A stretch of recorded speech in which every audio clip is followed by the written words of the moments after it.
When it comes to adding an aftermarket amplifier to a factory car audio system, we need a way to convert the speaker level signal out of the factory head unit or out of the factory premium amplifier to an RCA low level signal that our new amplifier can accept. For many years, the AudioControl LC2i has been a go-to line output converter to convert the high level signal to low level. But as vehicle technology advances, sometimes there are some new features that we now need in order to adapt that signal to our amps. The need for some new factory integration features and a goal of making setup and tuning a little more simple led AudioControl to design their new LC2i PRO. AudioControl was cool enough to sponsor this video, so in this video we're going to do a quick unboxing. We're going to run through all of the different settings on the new LC2i PRO, and we're going to do a sample install and setup. Let's get started. So in this video, we're going to use the LC2i PRO to convert the signal from a factory audio system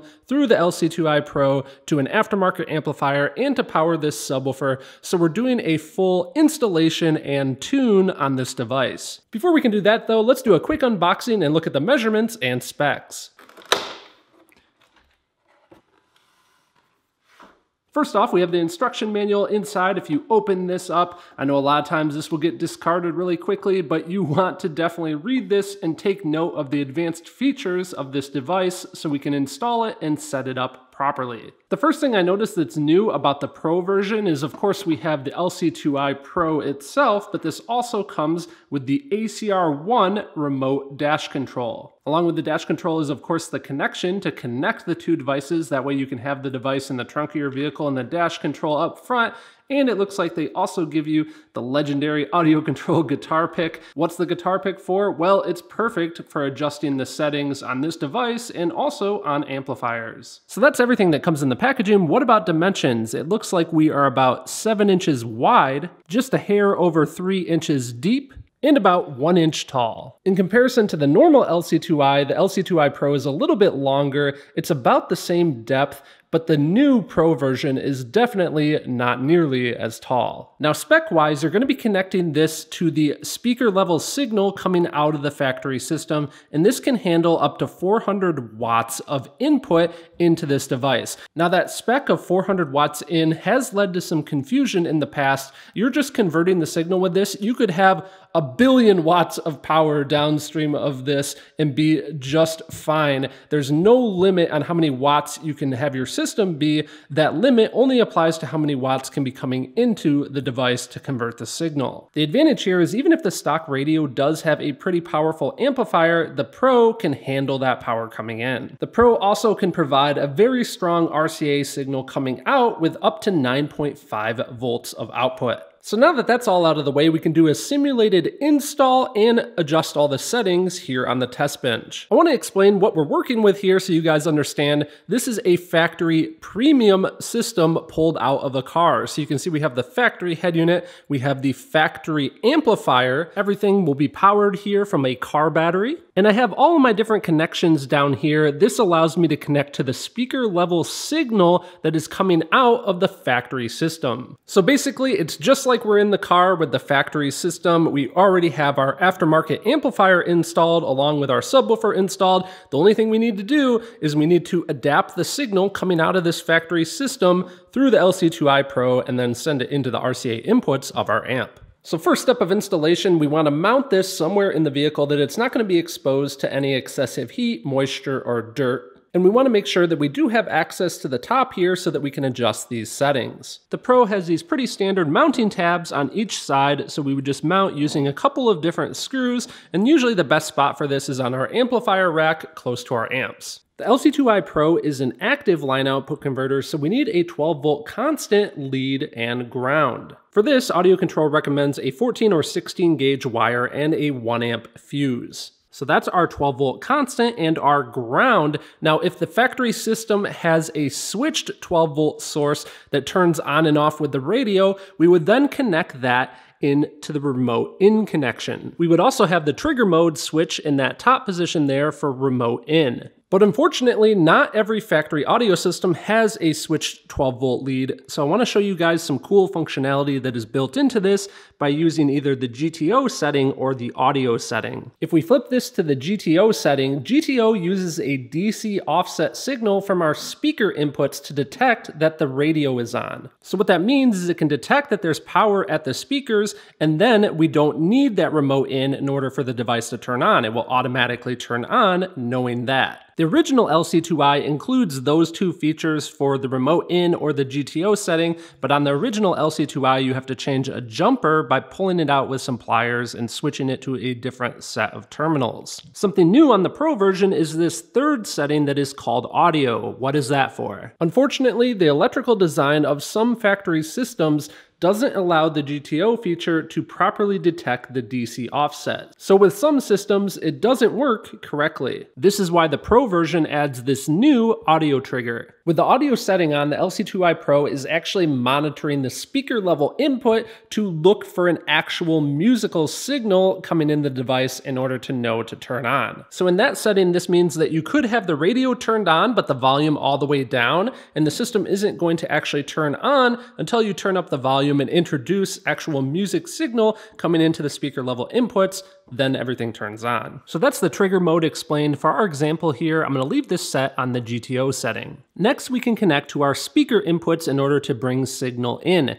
Now, what I mean by that is we can tap into the connections that are actually connected to the speakers of the vehicle. That way we're getting that speaker level signal. Now, depending on what outputs we plan on using from this and what amplifiers we're planning on using, that determines what speakers we need to connect to. If we were connecting something like, let's say, for example, a 4-channel mids and highs amplifier, we would want to use the main output, and we would want to make sure that our signal coming in is a full range signal. In other words, whatever frequencies we want to be coming out, in that case it would be the mids and highs, we want to make sure that that's what we're tapping into from the factory system. In our example here, we want to use the subwoofer output because we're getting signal for a subwoofer amplifier and a subwoofer. So in order to do that, I've tapped into the subwoofer lead from the factory OEM system. I've done that because a lot of these other speakers coming out of this factory amplifier, they limit the bass information. There is no bass frequencies, whereas the subwoofer channel coming out of this amplifier does have all the bass frequencies, so that's what I want coming in for my signal. In a case like this where you do not have left and right, you want to make sure that you take this set of leads into the left input. So we've made our power connections, we've made our signal connections, we've got power on everything now. Let's go ahead and turn on the radio and make sure our device powers up.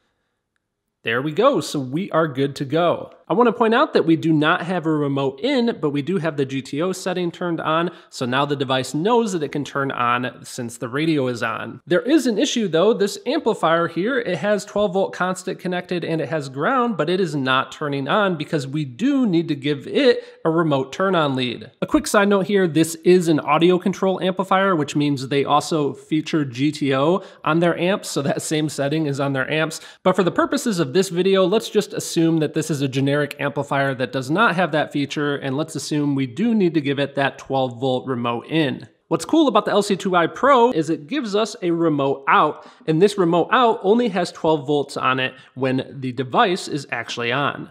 I've ran a connection from the remote out to the remote in of this amplifier, so now since this is on, this amp turns on as well, and when the device turns off, we lose that switched 12-volt lead. Now we need to connect our signal coming out. That is easy enough, just using an RCA signal cable, and we'll also want to connect our bass level control. Do keep in mind that there are differences between the main output and the bass output. The main output is a fixed full-range output suitable for connecting to multi-channel amplifiers, so this output here is affected by the volume control on your source unit, but it is not affected by the volume control on the ACR1. The bass output has a 1000 Hertz low pass filter and is variable, so it is controlled by the ACR1, and it is also affected by the Accubase. We'll talk about this and setting the levels in a second. First, we have a couple of more new settings here that the Pro adds that the LC2i does not have. First off, load select. A lot of times what happens on factory premium amplifiers or even the factory head unit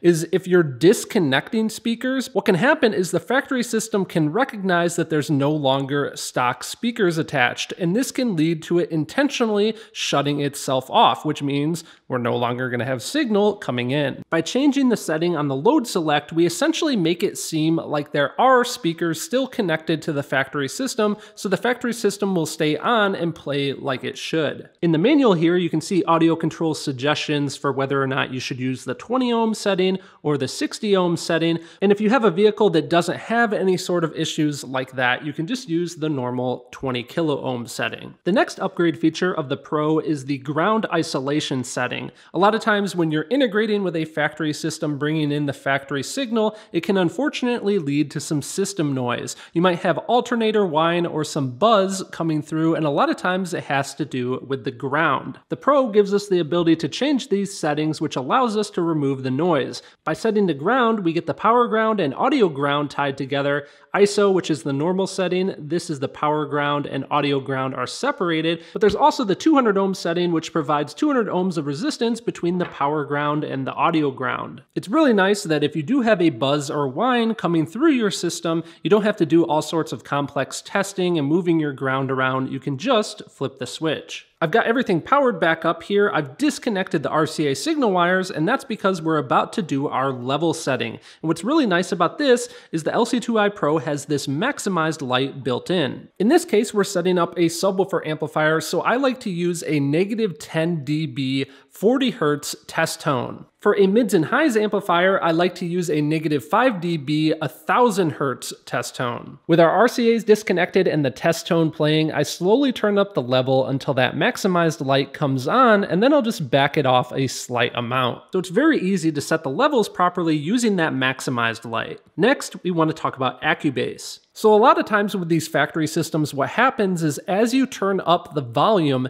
the factory head unit and amplifier will actually reduce the amount of bass output proportionately to the volume. So you're not having as much bass coming out the louder you turn it up. And the reason that they do that is they want to protect their inexpensive stock system components like the speakers. What Accubase does is as we're turning up that volume, once we get to the point that we start to notice that bass rolling off, we can tell the Accubase to activate, which means that it's going to start adding that bass back into the system. So long story short, it's restoring that bass that should be there because we've upgraded our amplifier and our subwoofers. Our new system components can handle that bass like it's meant to be. Accubase is a feature that's built into the original LC2i, but it is a little bit more difficult to adjust it, and that's why AudioControl has added this light. I want to show you the procedure here because it's really easy to do. First off, we're going to turn the Accubase threshold all the way down, and we're going to set the Accubase level at the 12 o'clock position. Next, you go to the factory radio and you want to turn the volume all the way down, and you're going to play a bass song that you're familiar with. Now, you would also want to make sure that your RCA signal cables are connected and your amp and subwoofer are playing. But in this case, I want you guys to be able to hear what I'm actually saying, so I'm leaving that disconnected. What you're going to do is you're going to turn up the volume on the head unit and really closely listen to your subwoofer and just listen for that point that the subwoofer doesn't seem like it's getting any louder as you increase the volume. In my case, let's say that happens at 2 bars right here on the radio. With everything still playing, we are going to very slowly turn up the threshold control until that light turns on. With the light turned on, we know that the Accubase circuitry is active, so now we can adjust and bring in and add the amount of bass that we want to. I want to simulate this actually working for you guys so you can see that on our volume control, we're currently only at like half a bar here, so the Accubase is not active. And I'm going to slowly turn this up for you guys and watch just a second here. It should turn on. There, it's on. So once we got to that volume point on the factory head unit that the bass does need to be restored, Accubase turns on, and we know it's on because of this handy new light. Now don't forget though, not every single system needs to have the Accubase, so if we did want to defeat the Accubase and turn it off, we can just turn the level all the way down, and we can also turn the threshold all the way down, so it's never going to come on. So now my friends, we've made all of our connections and we have set up this device perfectly for years of great sound and reliable performance. Let's turn it up and listen to some bass.